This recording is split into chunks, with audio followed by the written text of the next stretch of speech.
Welcome to all. My name is Amala Sebasti. I am a MSW first year student of Sri Shabrisha College Murikimber. Here, I am going to discussing about the social casework techniques. Objective is to understand the casework techniques. The target audience is first year trainee social workers. Introduction. Social casework is a method of helping people individually through one-to-one relation. The purpose of casework is to help people to handle their problem. The two major goals of social casework is rendering help with to cope with the problem which the client cannot handle unaided, enhancing the operation of the client's ego. So, in introduction, we are discussing about what is social casework is. The social case it is a method of helping people individually through a one-to-one relation. So, the purpose of a casework is to help the people when there is a problem and that is not handled by them. So it is a purpose of the social casework is to help people to handle their problem. Casework techniques. Technique of social casework are the procedures of helping the client. So, casework techniques are it is the procedures that helping the client to cope up with their problem or solving their problem. So, there are mainly three techniques in social casework: supportive techniques, techniques for enhancing resources, counseling techniques. So, we are going to discuss about supportive techniques. There are 10 subpoints in supportive techniques: acceptance, assurance, facilitation of expression of feelings, allaying feelings that are overpowering, accrediting and building of self confidence, encouragement and reassurance, being with the client, emotional support, action oriented support, and advocacy. Acceptance. Now, we are going to discuss deeply about the supportive techniques. First one is acceptance. It is one of the basic technique of helping. It is a way of approach, an ongoing disposition through which the client feel that he or she is welcome to the social work agency and that the social worker want to help him or her. Acceptance is more experimental than describable as a concept. There are certain factors which facilitate acceptance. The first one is one's rootedness in the philosophical values of social work can become a built in feature that smoothen the path of acceptance. Secondly, knowledge of human growth and development of human behavior. The third factor is the self awareness of the social worker. Self awareness refers to the social worker's awareness of his or her own mental processes, his or her biases and feelings. An important component of acceptance of the client is the acceptance of client's feelings. So, acceptance it is the basic technique of helping, and through acceptance it is approach that the client feel that he or she is welcome to the social work agency. If the client feel he or she is accepted to the social work agency, the problem solving is easy. It is easy to solve the problem of that particular client. So acceptance is one of the major fact in casework technique, that the client feel that he or she is welcome to the social work agency and that the social worker want to help him or her. Acceptance is more experimental than describable as a concept. So there are certain factors which facilitate acceptance. First one is rootedness. In the philosophical values of social work can be become a built-in future that smoothen the path of acceptance. So the philosophical values of social work can be smoothen the path of acceptance. Second one is knowledge of human growth and development of human behavior. So it means that of how people can behave in certain ways under the influence of one's socio-cultural antecedents and experience, and of particular conditions of individuals is helpful internalization of such knowledge covering generally and particularly futures of people, events and situation makes one's mental muscles flexible for emotional acceptance of different type of people. So the third factor is self-awareness of social worker. Self-awareness refers to the social worker's awareness of his or her own mental process, his or her biases and feelings. And last one is an important component of acceptance of the client is the acceptance of client's feelings. The client bring various types of feelings to the agency while wanting to meet the social worker.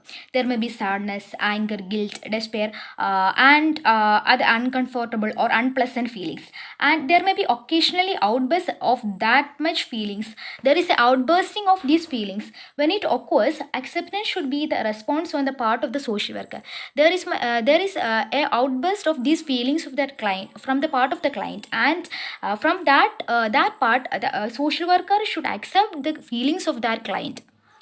That will smooth on the way that will smooth on the problem solving way. So, an important component of acceptance of the client is the acceptance of client's feelings. So, the social worker should accept the feelings of clients, what it was. It may be angry, sadness, or other feelings, guilt, etc. But the social worker should accept the feelings of the client. Next point is assurance. In certain conduct, the client needs assurance regarding the authenticity of his or her feelings, and that he or she will not be judged for his or her feelings. So it is about the non-judgmental activity of the worker towards the client when he outbursts his or her feelings in front of the worker. So the client needs assurance regarding the authenticity of his or her feelings, and that he or she will not be judged for his or her feelings. That the acceptance and assuring of feelings, when the client outbursts his feelings in front of the worker should accept the feelings of that client without any judgment. That means the assurance. Next one is facilitation of expression of feelings. It has been stated before that for the client, the expression of feelings is necessary. It is now added that facilitation of feelings becomes a technique for social worker. The accepting nature of social worker does make it easy for the client to vent his or her emotion. So, facilitation of expression of feelings means it was a right of the it was necessary, and it was a right of the client to express his feelings, what it was. It may be angry, it may be sad, it may be guilt. So next point is accrediting and building of self-confidence. So through this point, it is merely focused about building up of confidence in the mind of the people or mind of the client. All the techniques should be directed toward making the client an active participant. All other techniques that we are discussing, it's making the client an active participant in the problem solving process. And for that, the client need to develop self confidence. To solve a particular problem of the client firstly need to develop a self confidence, that he must be confident about that the problem should be solved. So first, accrediting and building of self confidence is an essential one for a problem solving process. Pointing out the client's strength and giving him or her due credit for the task she or he has been able to perform successfully is helpful in building up self confidence. Next one is encouragement and reassurance.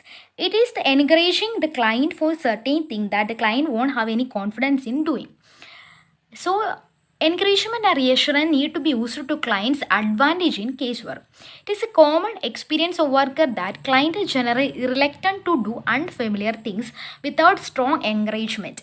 Albeit doing such things is necessary to improve the situation. So, the client may be the client. So through this point, encouragement and reassurance, it's all about to encouraging the client to take actions on his or her own. For the main reason that such a stance is necessary to help the client grow in independence. So, being with the client means helping the client or accompanying him in an emergency situation when he or she is needed. And there are contexts where the social worker remains purposely in the background. It is for it is such a help to it is necessary to help the client grow in independence. So there is context where the social worker remains purposely in the background, leaving room for the client to undertake action on his or her own. So the worker made the client to be self independent and self determinant through this. Next point is emotional support. Emotional support may be considered as a multiple technique. Emotional support, when effectively used, make the client hopeful, blow stress his morale, and set the stage ready for his participation in problem solving. Through the emotional support, the worker should ready for the stage, ready for his participation in the problem solving.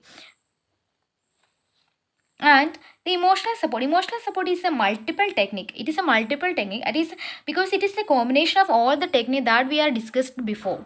That all the supportive techniques are combined in the emotional technique. So it is thus it is called, it is a multiple technique. Emotional support may be considered as a multiple technique. Emotional support, when effectively used, make the client hopeful, bolsters his morale, and sets the stage ready for his participation in problem solving. So it is something. It is a supporting by the worker to the client. So it is emotionally support by the worker to the client to solving his or her problem. Next one is action oriented support. There are also contexts which require social workers action oriented support.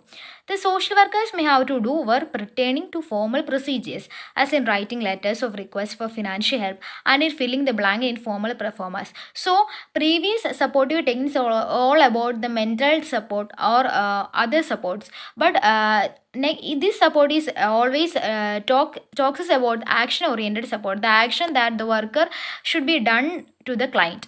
There are also contexts which require social workers action oriented support. The social worker may have to do work pertaining to formal procedures, as in writing letters of request for financial help and in filling the blanks in formal performance. Next one is advocacy. Social workers do not use coercion or threat for changing clients' behavior.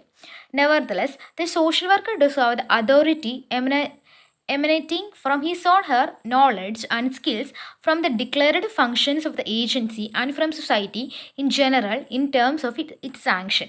Advocacy involves making a request to a third person in support and on behalf of the client.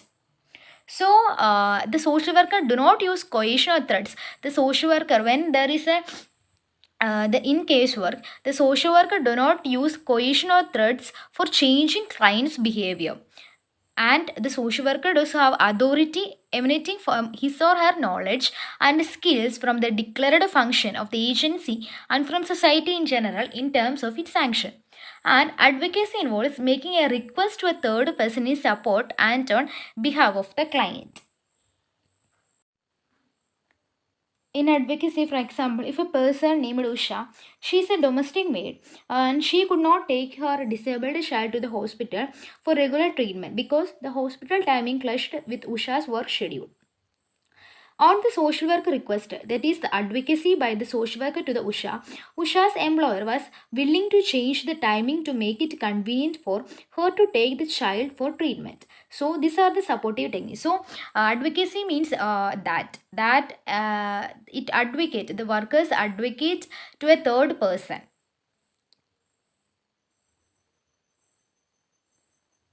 These all are the supportive techniques. Next is techniques for enhancing resources. There are three subpoints in techniques for enhancing resources. First one is providing or procuring material help. Second one is change of physical environment. Third one is enhancing information and knowledge. First one is providing or procuring material help. Apart from the support provided through various techniques, some client will need material help, that is the help in the form of money or materials. Some agencies have provision to provide material help in a small way. And pooling of resources. That material help is known as pooling of resources. Economic deprivation and destitution of a large part of the population is a problem that the social workers have to contend with, which often makes their effort ineffectual and unproductive. This is a grave limitation to practice of casework. So providing or procuring material help means providing material help, that is in the form of money, medicines, and it is from procured from charitable trust or other well wishers or other persons, etc. So apart from the support provided through various techniques, some clients will need material help. That is help in the form of money or materials. Some agencies have the provision to provide material help in a small way. If today the material need cannot be met by a social worker because the country is in poverty, so the economic deprivation and destitution of a large part of population is a problem that the social workers have to contend with, which often makes their effort ineffectual and unproductive. This is a grave limitation to practice of casework, and also poverty prevents many sick people from seeking help at the appropriate time. Next point is change of physical environment. Providing or procuring material for the client is often referred to as environmental change in social work literature.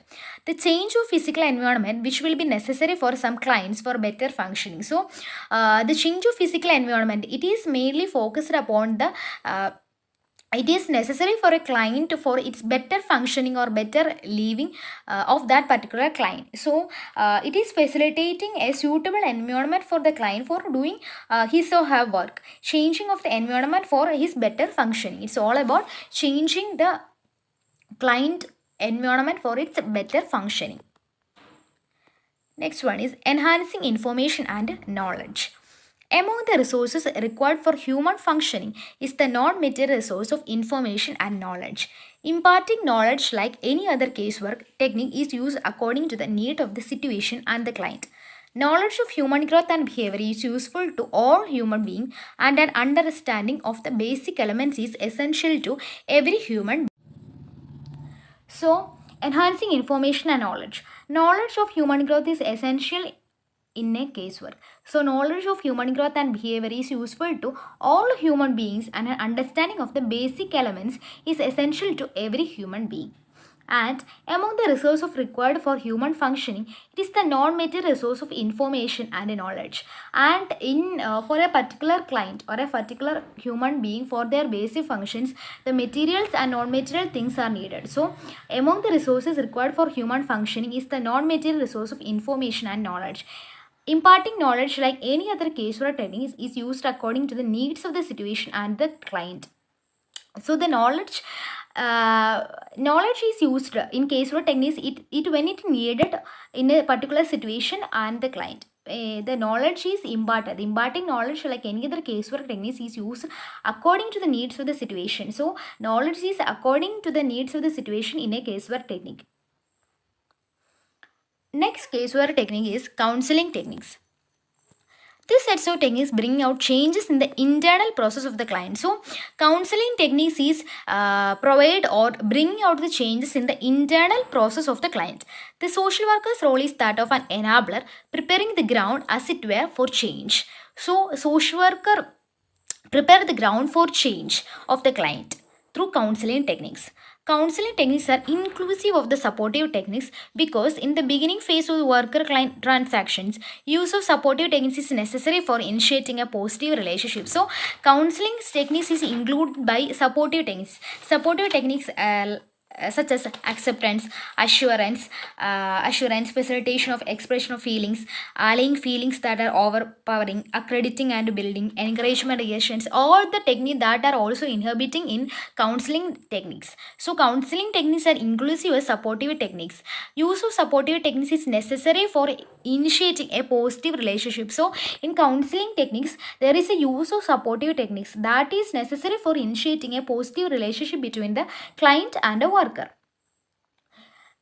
These are the counseling techniques: reflective discussion, advice, motivation, clarification, correcting perception, modeling, anticipatory guidance, role playing, reality orientation, removing guilt feeling, using guilt feeling constructively, partialization, interpretation, universalization, setting limits, confrontation, reaching out, renewing family links, improving communication patterns, changing patterns. These are the counseling techniques. The first one is reflective discussion. Reflective discussion is discussion between the social worker and the client based upon the client's deep thinking on the different areas of his or her life that have a bearing upon his or her problem. So, reflective discussion means it is a discussing about the deep thinking of the client different areas. So there is a need to look at the various aspects of the problem. By means of appropriate questions, empathetic remarks and statements linking the various elements of the problem, the social worker should be able to draw out the client's capacity for thinking and to help him or her to reflect upon the different aspects of the situation. So through this reflective discussion, the social worker helped to the client to reflect the situations in different aspects. reflecting the situations in different aspects and reflecting the problem in different aspects. So reflective discussion is a discussion between the social worker and the client. It is a discussion between the social worker and the client, what it based upon the client deep thinking on the different areas of his or her life. So it is a deep thinking about the different areas, different problems of the client to the worker. Next one is advice. It is a technique in counseling. In the Indian socio-cultural tradition, advice is something which is sought, given and accepted without misgivings. Advice giving can avoid a bad flavor that is often associated with it.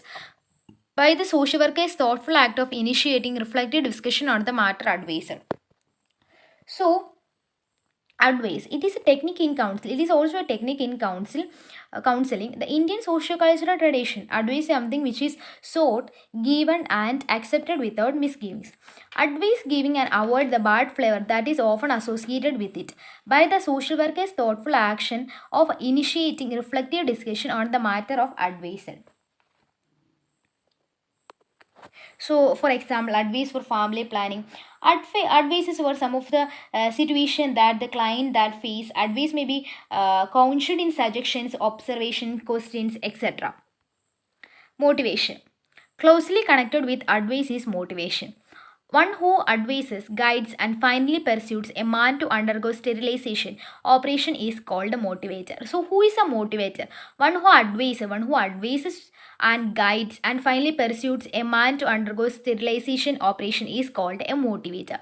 In casework, motivation refers to influencing the client to take a course of action that is considered good for him and his family, or that is necessary for solving the problem he faces. So, motivation is that in casework, motivation is referred to that it is a influence of the client, influencing the client by the worker to do through take an action for the betterment of his life or his family, and it is necessary for solving the problem he faces. So that motivation is means mainly means that influencing the client, it influence the worker influencing the client through some of the actions for her family and for herself to cope up with the problem. Next one is clarification. Clarification means conceptually disentangling the various factors of a situation to render it more comprehensible to the client. It would involve expliciting one or more element of the situation that are not perceived correctly by the client. So it is the clarification for the various problems or clarification of a particular situation, clarifying various problems. Through clarification means the worker clarifying the various aspects of various aspect of the problem that is faced by the client. Correcting perception. Correcting perception is also a technique in casework. Clarification often lead to the correction of the client's perception. So, clarification lead to the correction of the perception of that particular client. At other time, new information or knowledge is required to change perception. So, correcting perception also technique as well. So, clarification lead to correction of the perception, and the new information or knowledge is required to change the perception. When family relationships are disturbed, one may accept wrong perception as a cause for or consequences. Therefore, perceptions have to be corrected for mending of parent-child and husband-wife relationships. When clients are emotionally upset, they need to have their feelings clarified for them so that they may be able to perceive their own feelings correctly. So, next point is modeling. Social workers converses purposefully and responsibly. Some clients learn helpful and constructive ways of communication from their experiences of the social worker's pattern of communication.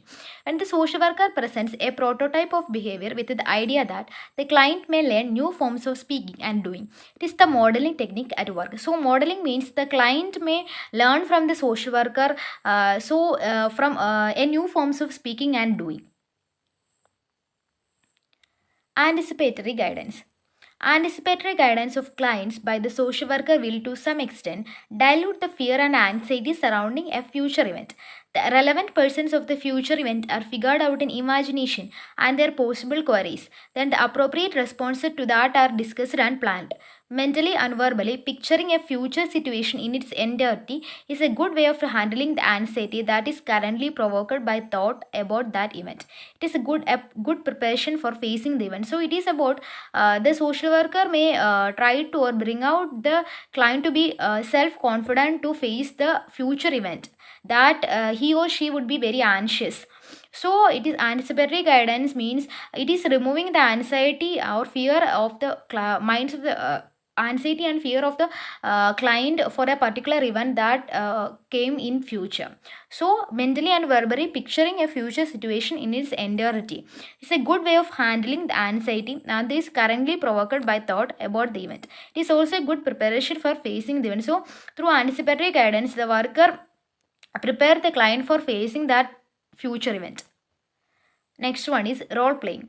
The future event is mentally brought forward to the present and stimulated by the social worker with himself or herself and the client assuming the roles of the people involved in the situation, including the role of the client. The event may be enacted again and again with the social worker and the client trying out different roles. It is also about the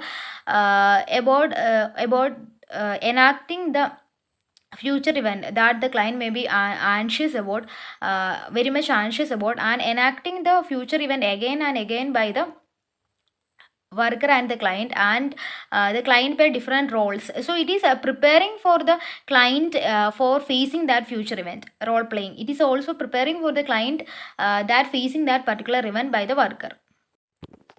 Next point is reality orientation.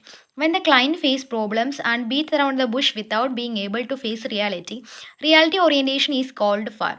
Some parents have unrealistic expectation about their children and problems emerge when the children are not able to fulfill the expectation. So reality orientation means when the client are not willing to or ready to accept the reality that that have done in their life. So they are not capable to face that much reality. They are living an expectational world. So when the client face problem and beat around the bush without being able to face reality, reality orientation is called for. So the worker should prepare the client for facing that reality, or uh, worker may talks about what was reality and what was imagination. For example, some parents we all know that some parents have unrealistic expectation about their children. If that children is not fulfill that expectation, parents will get sad, parents will angry. So they do not know what was the reality between what was the reality of that child, or what was the mental capability of that child.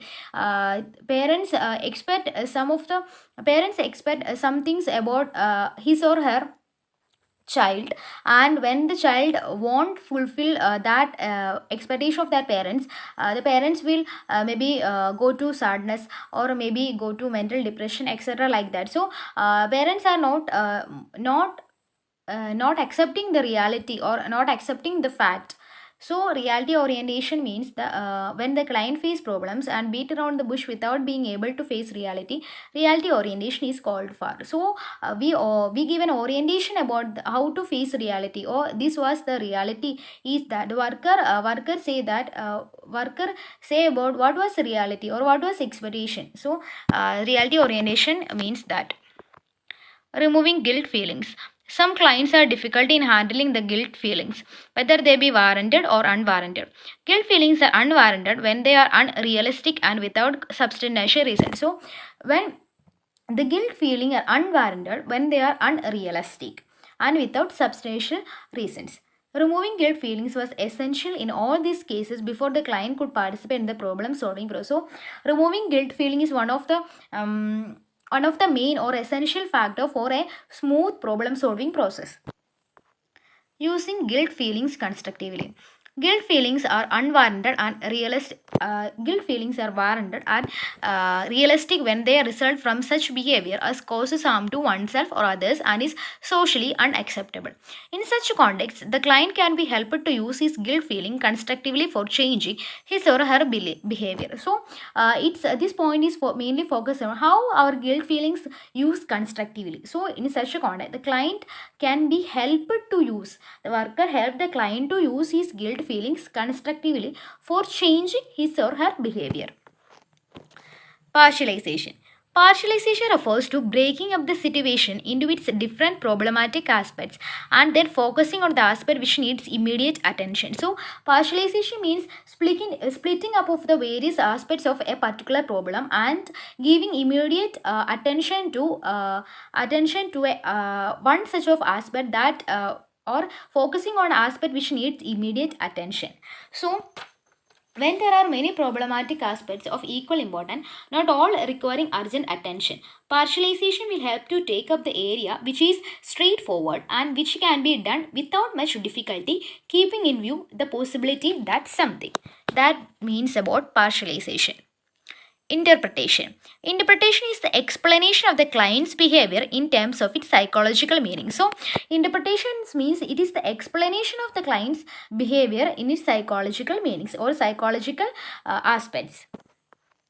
Universalization. When clients tend to consider their problems as unique. So we all know that when we have a problem, we all know think about that it's only our problem. It's only our problem. It is unique. We have only that particular problem. So and thereby subject themselves to excessive anxiety. So when we think about that, we have only that particular problem, or we are our problems are unique. We have so much anxiety or self pity. It will helpful to bring to their awareness the reality that there are many others facing the same problem. This is universalization. So, casework when a